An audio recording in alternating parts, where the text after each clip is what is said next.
A graça e a paz do nosso Senhor e Salvador Jesus Cristo, paz e luz. Me apresentando como sempre, sou o simples humilde irmão Jack. Ô glória, vamos aprender com força e com fé. Meus amados irmãos, hoje eu vou falar acerca de Judas, né?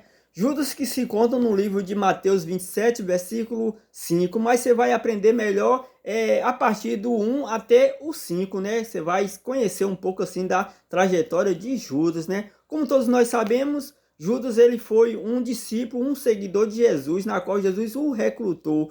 O mesmo Judas, ele o traiu, ele vendeu Jesus. Por quê? Porque Judas ele tinha um plano assim um pouco maléfico, um pouco assim, como se diz, ambicioso, né? Ele por ver que Jesus se tratava do Filho de Deus, fazia milagres, sinais e prodígios, ele também percebeu que Jesus tinha adquirido uma grande quantidade de seguidores, milhares. Então, o que ele imaginou? Ele arquitetou na sua mente um plano maléfico, né? Onde ele interrogou Jesus, dando o conselho que Jesus formasse um grupo, uma rebelião, e fosse para Roma e destruísse. Então, formasse um novo governo a partir dali. Só que Jesus, ele é da paz.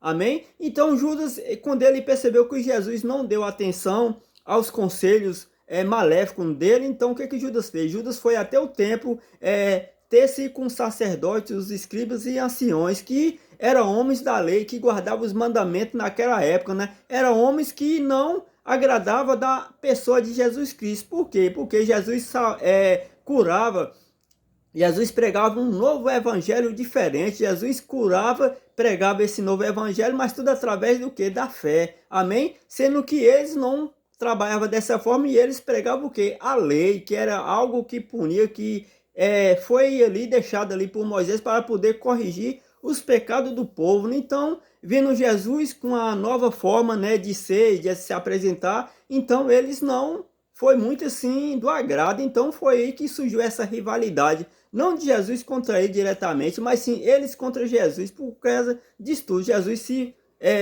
argumentou falando que era o Filho de Deus. Jesus fazia milagre, coisa que eles não faziam, né? Que ele não conseguia fazer, só tinham o quê? Conversa, só tinha lábia, amém?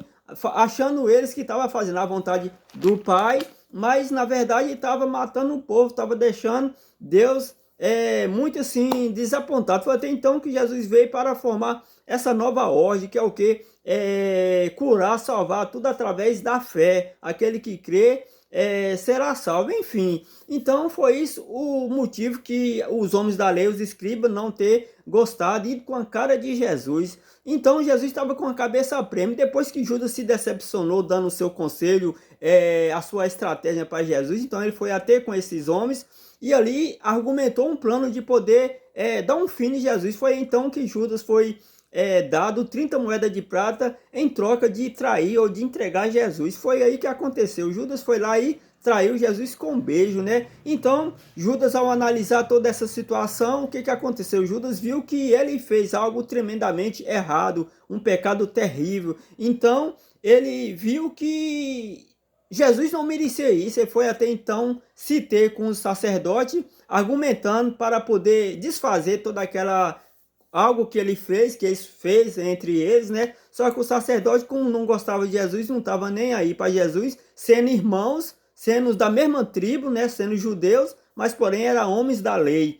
Então, já que Jesus, que eles tanto queriam, estava sob o poder deles, então eles falaram com Judas: ó, problema seu, não tem nada contigo. Então Judas, ele se arrependeu tanto que ele pegou as moedas, jogou ali no templo, esparramou e retirou-se e foi se enforcar. Então as moedas foram jogadas aos pés dos sacerdotes, dos escribas, enfim, homens da lei. E o que aconteceu? Jesus, ele foi morto, né? Enfim, e aí o que acontece? Voltando para o dia de hoje, né? Hoje temos pastores, temos profetas, temos pessoas que se diz viver da religião e do evangelho de Jesus Cristo, mas são piores que Judas. Judas, pelo menos, não aguentou ficar um dia com peso na consciência de ter feito algo tremendo, que é trair e entregar e vender Jesus por 30 moedas de prata. Tem homens hoje denominados pastor, não todos, mas a maioria, uns 98%, e toda a sua corte, né, que se diz profeta, enfim, levita, música, presbítero, diácono, tudo ajuda, costa, né, é um grupo.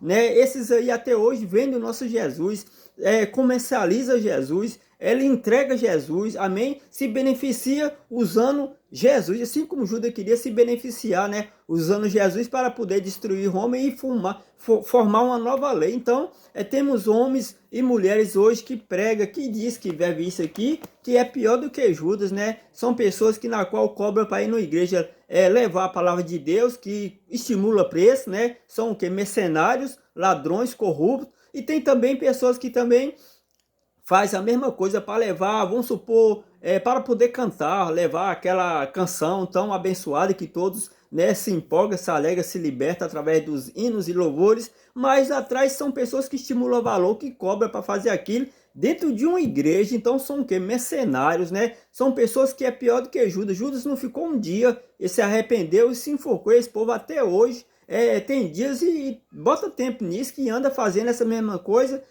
vive naturalmente sem nenhum arrependimento sequer. São mercenários, ladrões, lobos, amém?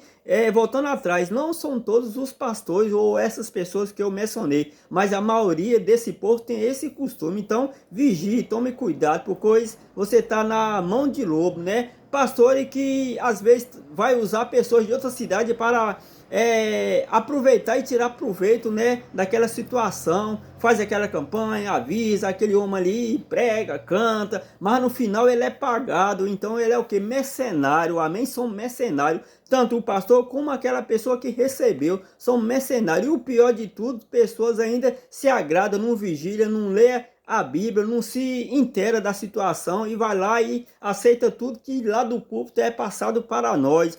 E em cima disso aí são cobradas grandes ofertas, dízimo, né? E outras vezes falando que é para a manutenção da igreja, a defesa, né? A igreja, na verdade, somos nós. Se Jesus vier, a igreja, o templo feito por mão do homem, não vai prestar conta para Jesus, mas eu e você vai. Então, nós que somos templo do Senhor, nós que precisamos ser investido em nós. Se eu ou você está precisando, você que é ovelha de uma denominação, de uma igreja, vamos supor, na Bíblia fala, né? Trazer os dízimos à casa do seu pai, que haja mantimento, quer dizer, alimento, né? O dízimo naquela época não era dinheiro, o verdadeiro dízimo é especiaria, era produto para ajudar os órfãos, as viúvas e os estrangeiros, e também assim pagar os levitas, né? Então, a gente, né, ou eu, você que, vamos supor, eu sou órfão, faço parte de uma denominação, tenho aquele homem como pastor, a obrigação dele é me sustentar, me ajudar, comprar uma roupa melhor para mim, se eu tiver precisando do gás, pagar uma luz, eu sendo ovelha, eu sendo órfão de pai e mãe, não estando trabalhando, o pastor tem a obrigação de sustentar essa ovelha. A mulher que é viúva, não tem marido, não está trabalhando, precisa de algo, então o pastor tem a obrigação de ajudar, pois o dízimo é para isso, não é para luxar a igreja, pois a igreja somos nós. Deus, quando vier, não vai querer que a igreja preste conta, mas nós somos a igreja que vamos prestar conta. Então o pastor vai prestar conta. O pastor tem que cuidar das suas ovelhas, tem que dar sangue, dar a vida pelas ovelhas, tem que se importar como está as suas ovelhas, o seu dia a dia. Pode ter muito ou pode ter pouco, mas ele procura, para que ele tenha pessoas auxiliares dele, para poder ter uma base como está as ovelhas, como vai as ovelhas, amém? Então hoje temos pessoas que são mercenários, que são ladrões, que vendem nosso Jesus, que trocam nosso Jesus, que até hoje comercializa, né, através da fé. Então, meus amados irmãos, tenha cuidado. Judas, ele é mais digno do meu e do seu respeito do que esses homens que se diz pastor e toda a sua corda, pois Judas não aguentou um dia sabendo que ele vendeu, que ele traiu Jesus. Então ele se enforcou, e esses homens estão até hoje agindo naturalmente, só adquirindo, buscando riquezas e mais, e não está importando com eu e com você e com nossa alma, amém? Nós está sofrendo, está padecendo, precisamos que Jesus volte, né, para nos libertar desses opressores.